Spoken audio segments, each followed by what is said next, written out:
Hey there, everyone, and welcome to another Vibrant Music Teacher Chat. It is so fantastic to be back with you again, and I have a special guest today, and we're going to be talking all about online recitals and different options there, and as well as heading into summer and what we're all going to do if we were planning summer camps.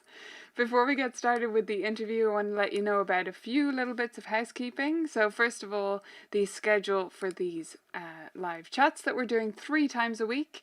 Wednesday right now is 3 p.m. and then the slightly earlier time on Mondays and Fridays.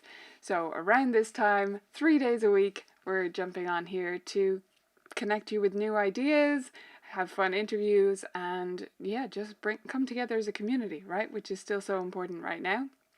I also wanted to let you know that we are currently looking for stories for our upcoming 100th episode of the podcast. So if you can jump on over to colourfulkeys.ie/100 and record your story there. There's full details, super easy to do, and I'd really appreciate that. And finally, we've still got our coupon code ongoing for Vibrant Music Teaching membership, which is the coupon online. Sign up at vibrantmusicteaching.com and you'll get a 7-day trial for $1.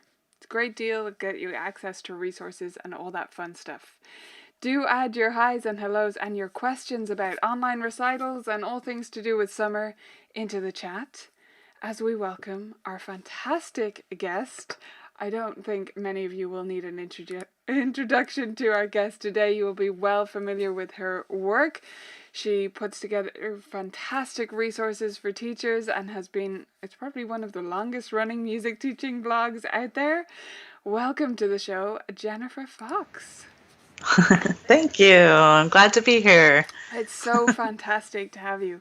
Before we dive into anything to do with online recitals and all that stuff, Jennifer, catch us up with you. What have you been doing in terms of online teaching? How long have you been running online lessons, and how's it been going for you? It's been going pretty good. I didn't give my families a choice. I just basically said, hey, we're going online. Here we go. Yeah. Yeah. And we've been using Zoom. It's been at least a couple months, basically, when we were, everything just kind of started, all the fun stuff. Yeah.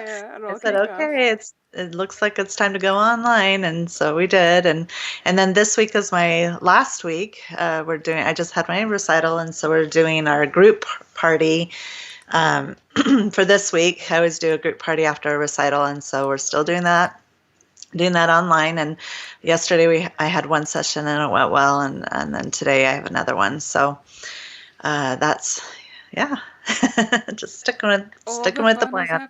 Sticking with the plan. Yeah, as much as possible, I think it's good to do that.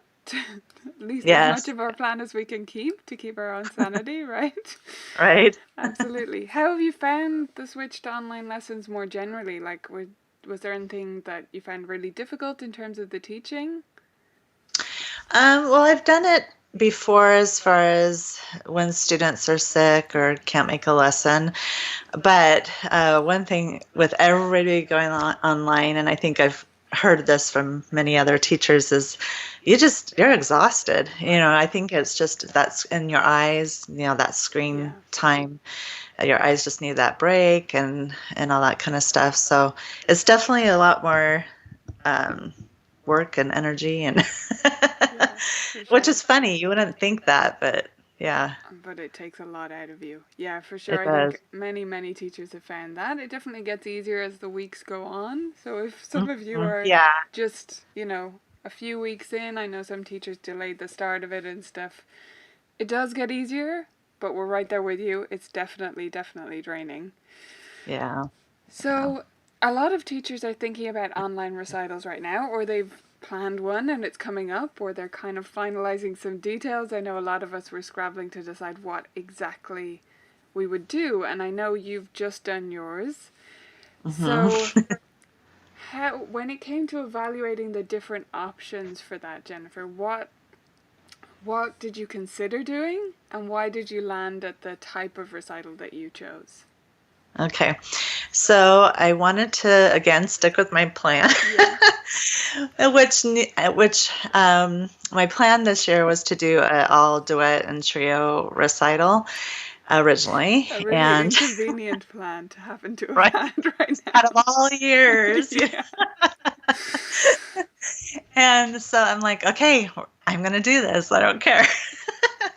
We're going to figure it I out. love that. And so, and so that really led me to one main option. I did have a teacher friend who's mentioned, hey, maybe you can put a couple of digital pianos out on the driveway and have them play, with the distance Yeah. and do it that way. And I don't have a couple digital pianos. I just have one. And so that wasn't going to work. And I wasn't quite sure of that one anyway. And I'm like, okay, we're just going to do recorded. And I'm going to have to figure out how to do that. So I noticed I had to come up with very specific guidelines for my students to be ready. And that was the other thing. They were already practicing this before this all went down. They were working on their pieces, and I didn't want to take that away, say, oh, we're not going to do this now. And yeah. Along with all and the they other were fun stuff that's gone, now right. this is gone too. Right. Yeah. Yeah. So I thought it was important to give guidelines. So some guidelines I gave is ours was our circus recital. So I told them to think of, look around the house and see what kind of fits that theme. Because really, circus, you could come up with all sorts of ideas for that, or the style of their piece. So look at the title of their piece and see what it is, and then be creative. For some of them, they were just like clueless, had no idea, so I'd need to think of some possibilities of ideas for them, and some of them totally ran with them, because when I come up with ideas, sometimes they're way way out there, and I'm thinking, okay, they're just going to roll their eyes, but some of them actually took my way out there ideas, and those are my favorite videos. Oh, cool. So that was the first thing I told them. And then the others, I told them they don't need to introduce their piece, because I will have all that, planned. I had screens that had their piece and their information on it, who composed it and stuff. And then if their siblings were not their partners, I needed them to wear headphones with the part that they're playing with, or with their part, either one, as long as it was the same tempo. And so they wear headphones while they record their piece. Now, even though I had this in the guidelines, I did have some students who didn't do this. Luckily, all the ones that decided to ignore that part, I was the duet partner, and so Right. I was able to use my wonderful accompaniment skills and accompany their recording. But let me tell you, I had one student who decided to use the pause button on her recording. Like, I didn't even know you can pause a recording. I didn't know you could do that. But okay, so she must have got up away from the piano to do that, right? Well, I don't know if she did it. I think she did it on her phone. Okay. She did it on her phone, and she was able to pause it, because I had tried to accompany her like 5 different times. I'm like, why aren't we staying together? What is going on? And then my husband was helping me with the edit, and she's like, she pushed the pause button. I'm like, no wonder.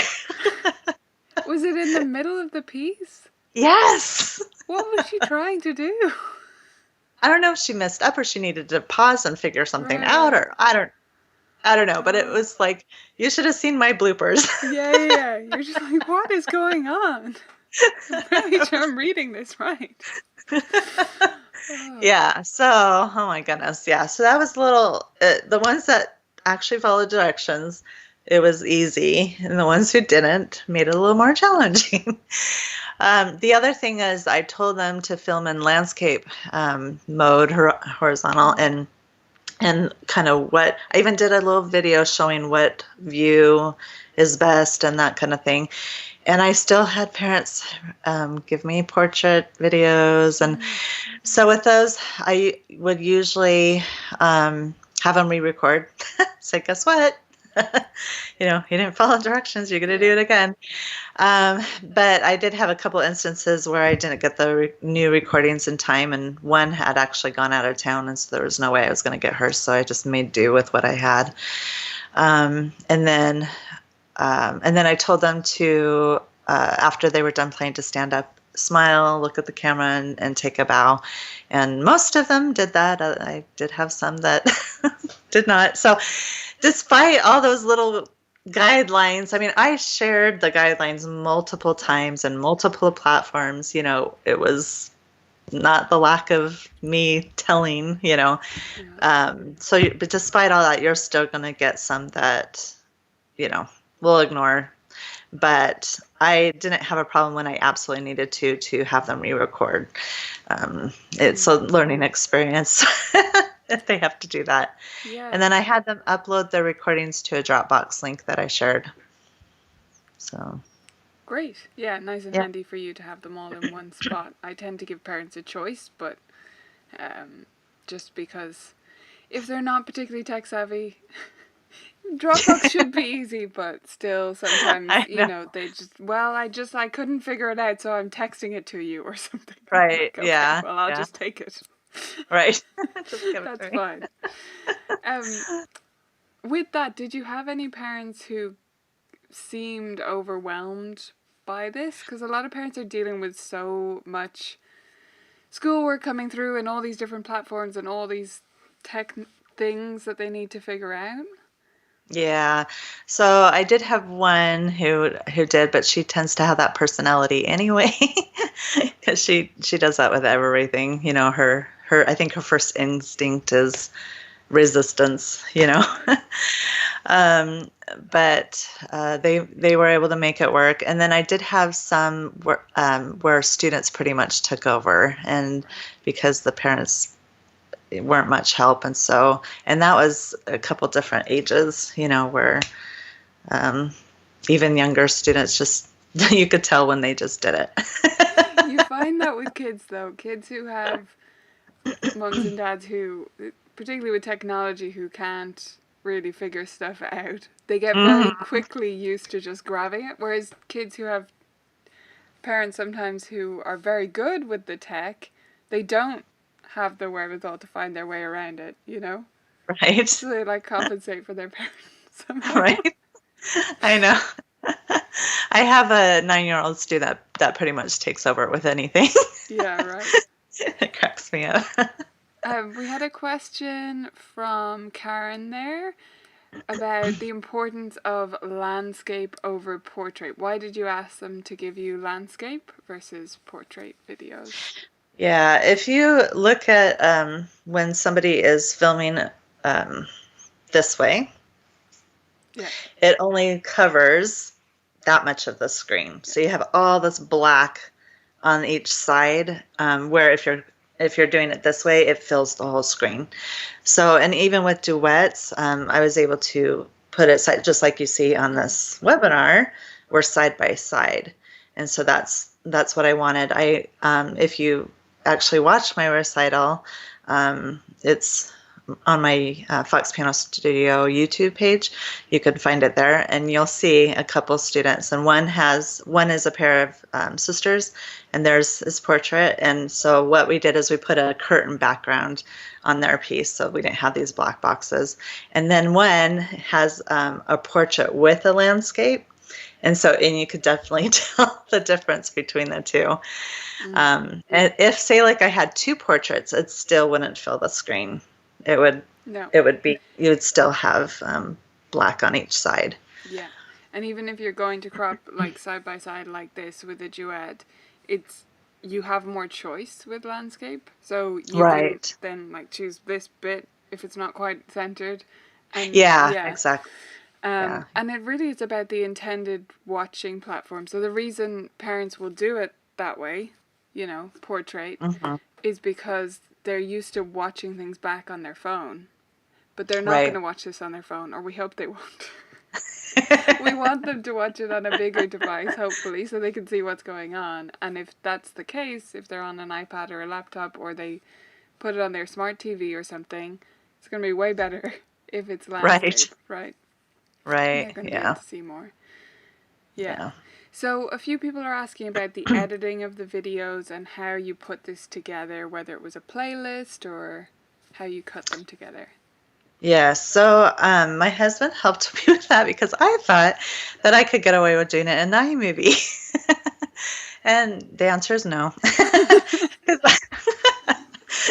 iMovie is extremely limited on how you can maneuver videos, and I didn't realize how limited it was until I started this project. And so he has experienced very, very good experience with Final Cut Pro, which is the pro version of iMovie, basically. So it gives you all the wonderful tools. So he was able to help me with that using Final Cut Pro. Now I know there are some apps that could probably do it. I think Flipgrid is probably one of them that could probably do something like that. And I think there's an app called Acapella or something like that where you can maneuver.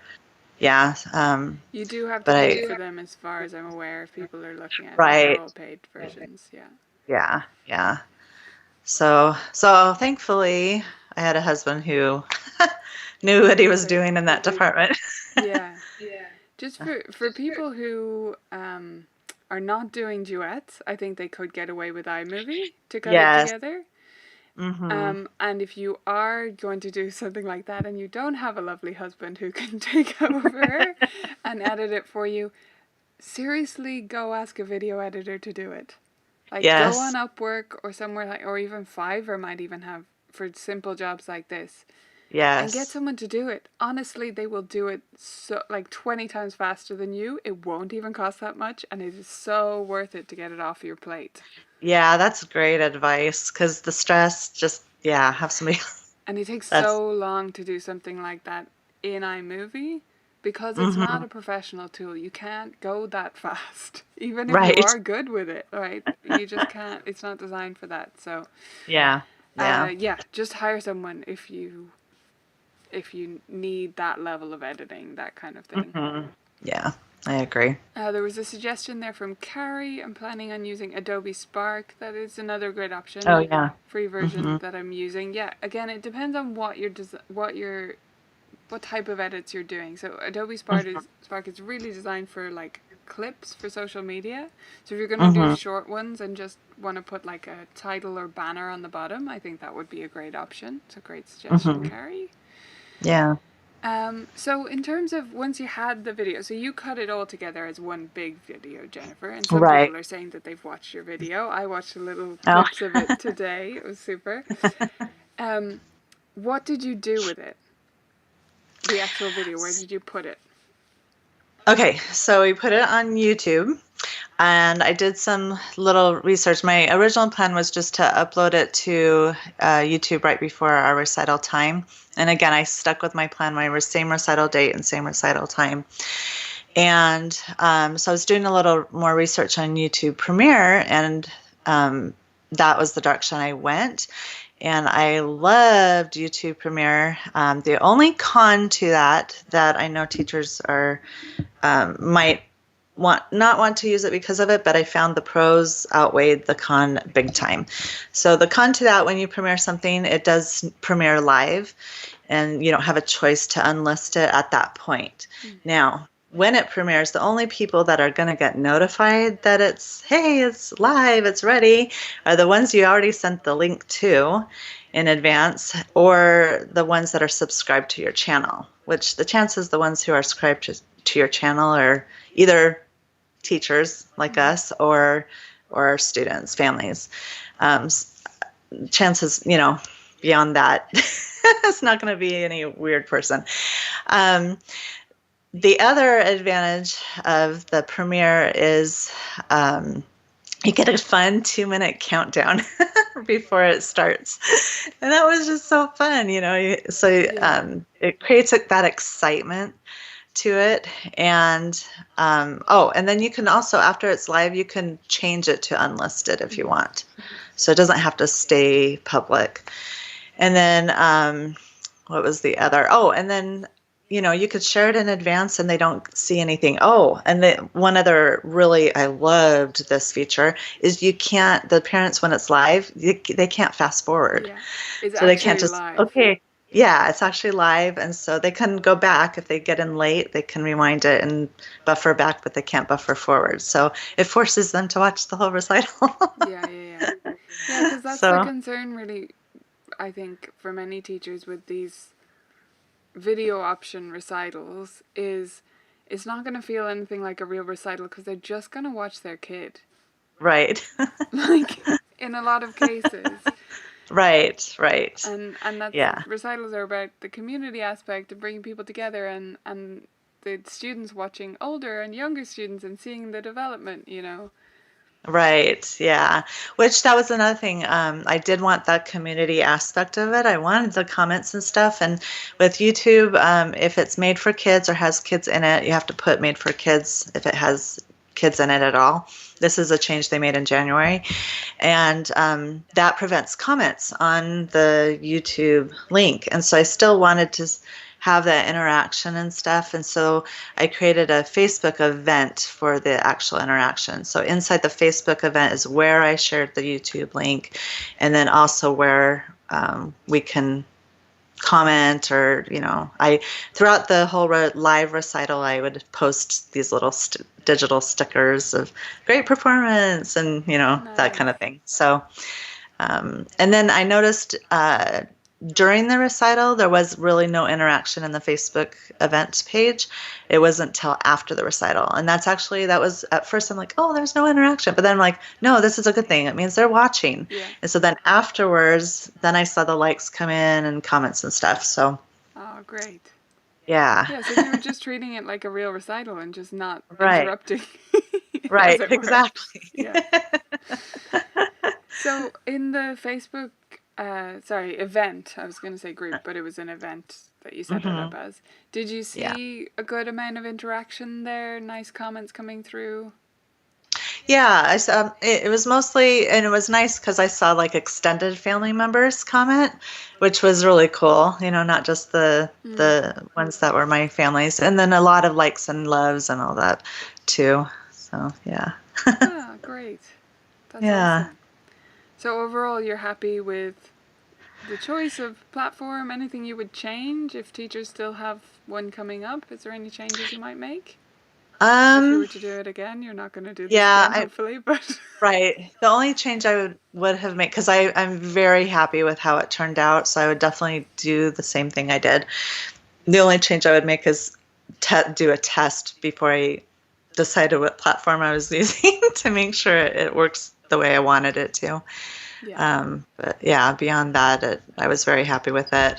yeah, Yeah, and then for the entertainment value of things, I wanted um, to spice it up. I was doing a recording, so I might as well do something fun with it. And with all my recitals, I do narrations that have to do with their title of their piece. yeah, That's just something I've done for years, and to help keep that engagement up. And so, I wanted to do that this year too. And since it was recorded, I could get a little bit more creative with a green screen. So I was, dressed up in costume and did the little introductions with the green screen, and that was fun.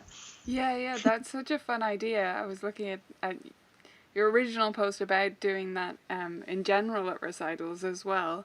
So you started that Uh-huh. quite a few years ago now. Where did Yeah. you first? Yeah. Do you know where you first got the idea of doing that? Like the little poems? No, I just started doing it. I didn't really get an idea from Yeah. it. It's just one of those things that came to me probably in a nap, because that's usually what happens. Naps are good for you. Good for idea generation. It is. Yeah, nice. Yeah, so I highly recommend people check it out because Jennifer, she shares these little poems for like 3 to 5 pieces that are coming up that kind of Mhm. incorporate the titles and kind of introduce them in a way, but in a really fun way. And so for this one, she did, as she said, a green screen and had the sparkling curtain. It's really fun. It makes the whole thing more circus themed and more of an event. Yeah. Yeah. Yeah, and hopefully, even if they watch the replay, hopefully with that, they'll want to watch the whole thing because they might miss out on something fun. Right, and it So, feels like one cohesive thing, not right, like these little just pieces, that students have right. recorded. And some of your Yeah. students did so great with the theme as well in terms of the costumes, like the one with the puppeteer one. Yes, that was one of my ideas that I That's threw out, so and I fun. honestly didn't think they would do that. And so when they did, I'm like, oh, Yeah, I watched that bit of it, and at the end they gave a hat tip instead of yes, I bowing, love. which it was great. It was so fun. Yeah. Awesome. We had a couple of questions there that I wanted to clarify for people. So Laurie asked, so you export the Dropbox files into the editing platform. So yeah, Laurie, you're downloading the files and then putting them into iMovie and then realizing that that doesn't work in iMovie and then taking them out. No, sorry. Right. But yes, you're downloading them and then putting them into an editing software if that's what you're going to do, if you're going to put them together in this way. And there was one more good one there, which I think is interesting because this is one of my qualms about Facebook as a way of people commenting. For relatives and older folks, how do you get them to find the event on Facebook and the YouTube inside it? Like, did anyone have trouble with finding this and commenting here? And do you know what I mean? Yes. So with the Facebook event, you can grab the link. And so I constantly shared the link to that event with my parents. So when they were sharing with their family, they can just give the link to extended family. And, I even invited my parents and in-laws who are older and some not so tech savvy. And they were able to do it just fine and tune in just fine. Great. Yeah. Yeah. Awesome. Fantastic. Well, thank you so much for sharing your experience with your recital. I hope it helps people to figure out what they're going to do for theirs and get some inspiration. I also wanted Yeah. to touch base with you, though, Jennifer, about the summer. Because I know you're big on camps, right? Twice a Mm-hmm. year. Mm-hmm. What are you going to do? So, so this year it was funny. I'll kind of backtrack. So at my last Christmas camp, with that camp, I decided to offer two choices. They can come live or they can get a recorded version of the camp. And I was actually shocked how many chose the recorded version. I was like, really? I didn't think very many would. I knew a couple would just because, I knew the type of families they were. But I was really surprised how many would. Almost half of them chose recorded. Wow. So, yeah. And so I'm like, okay, well, maybe I'll do this in the summer too. And so that was already on my mind, and I already knew what I was going to be doing. I do a practice workshop every 3 to 4 years with my students. And so this was about that time to do it again. And so I'm like, okay, this will be a pretty easy one to do a recorded version of. And so then COVID came, and I'm like, oh, well, I guess everybody's going to get Yeah, they don't recorded get a now. choice. Yeah, so I'm doing where I'm going to be recording the workshop, but there also another thing I do is I give another option I give, and everybody's going to get it this year, is what I call practice packets. And so in the practice packet, they get video lessons. So in this case, they'll get 4 video lessons. And with their music, it's going to be Supersonics Pro. They can just go into their account with that and grab their music and practice in it if they want in their account. And then I usually like to throw in something fun, a practice game or something that they can do. And then along with that, I use Tenora, which is an online practice platform. So this is where I'll host the videos that they can go to their account and watch the workshop and the video lessons and download any PDFs that I might share with them. They can, and then I'm also going to be separating them into practice buddy groups. And so I'll be dividing them in the same groups that I have my practice packet. So in practice packets, I divide those into levels. Mm-hmm. so a beginner level and such. And so I'll do the similar. It'll be age and level. I'm not going Yes, to put I a was going to teenager ask with that. a Yeah. So if there's a right. teen beginner, they're not going to get lumped in with a bunch of Yeah, recitals. Yeah. exactly. So age trumps level. Yeah. So I'll have practice buddies, and that will hopefully encourage a little bit more collaboration over the summer as well. And then inside those groups, of course, I'm always monitoring them, and then I'll follow up with them and see how things are going. But for the most part, once I have those recorded and out to students, I'll be on my break, which will be nice. Cool. Can you tell us a little bit more about what you might be putting in those videos? You haven't recorded them yet, is that right? Yeah, I'm doing that over the next couple weeks. So the excuse me, the practice workshop I'll do kind of in a way where I would do a webinar as far as that goes. That's what I did at Christmas time. So they'll get I'll have, I'll screen share any PDFs I might show them in person or anything like that. They'll get the overhead view. It'll be pretty much like you would do a video lesson, but more of a workshop style and more screen sharing, in that way. And then the video lessons are recorded lessons, so it's like they're there with me, but they're not there with me. So, but I pretend they are. so, so I do a lesson, yeah. Okay. Do you pretend they are to the point I know I've seen some teachers that say, okay, now you're going to play this 5 times. Pause the video while you do that. Do you go to that stage or? So I'll do things like I will say pause the video for something. So if I want them to answer a question, like if I do a game or in any way, that I want them to answer something, I'll have them pause before I give the answer, that kind of thing. Cool. Or I'll say, okay, go grab your pencil, circle this or, that kind of thing. Oh, that's awesome. Yeah. Well, since, about half your students took you up on it last time, I presume most are fairly happy with this as the option. Obviously, you didn't give them an option this time, but that they're happy enough that it's still going ahead and it's as normal as it can be under the circumstances. Yeah. Yeah. I think right now parents actually just need a break. And so I think they're looking forward to having a little downtime. Right. And just do it on their own, when, so they can just take, I told them I'm taking 2 weeks to record everything. So they have 2 weeks of not having to worry about anything at all. And then they can, when everything's up and ready, they can do what they need to do.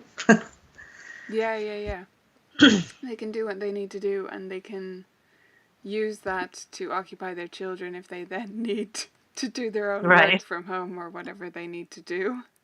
Yeah. At the same time, some parents are overwhelmed. Some need more things to occupy their kids. So that's going to be great for them over the summer as well.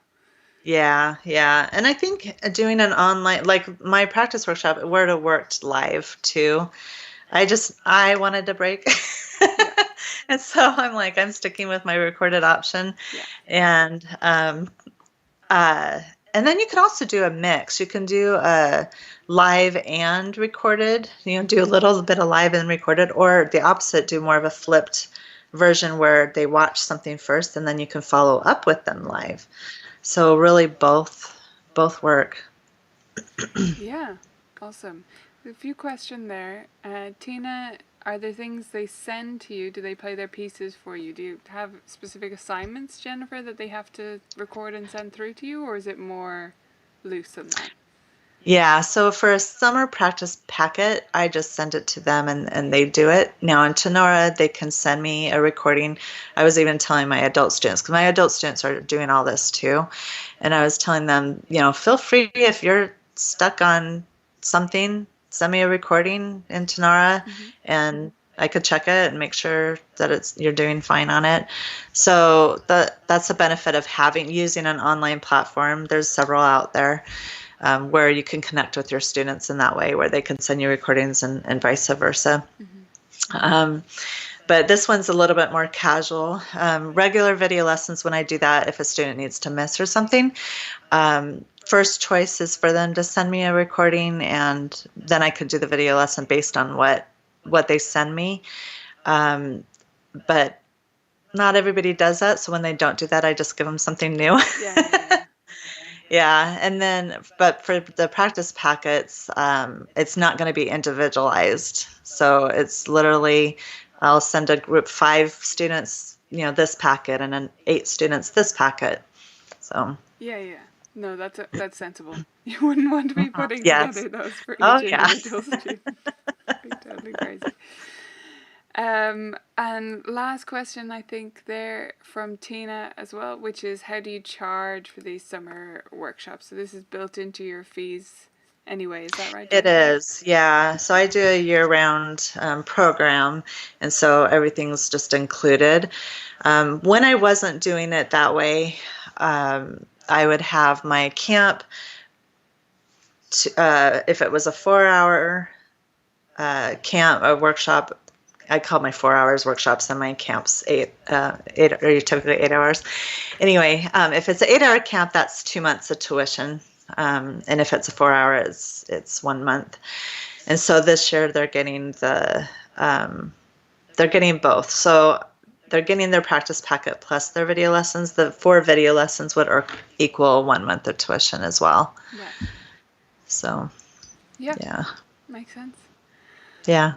Nice and easy. Beautiful. Final question, I think. I know I said that last time, but Janelle quickly asked about reviewing your recital. So the best thing, Janelle, to do is to just search YouTube for Fox Piano Studio. I think that's right, Jennifer. Is that what your YouTube channel is called? Just search for that, and then the video will be there. I'd say that's you'll see it. Yeah. Beautiful. Thank you so much for joining us, Jennifer, and sharing all your recital and summer wisdom. It's been fantastic. I've learned a lot. I know people in the chat have too. Great. It was fun chatting. Yeah, so super fun. If anyone has follow-up questions, feel free to leave them in the chat. And before you go, make sure and like the video to say thank you to Jennifer for how wonderful she was. And we will see you back here on Friday for another solo shows. See you again then, guys. All right. Bye.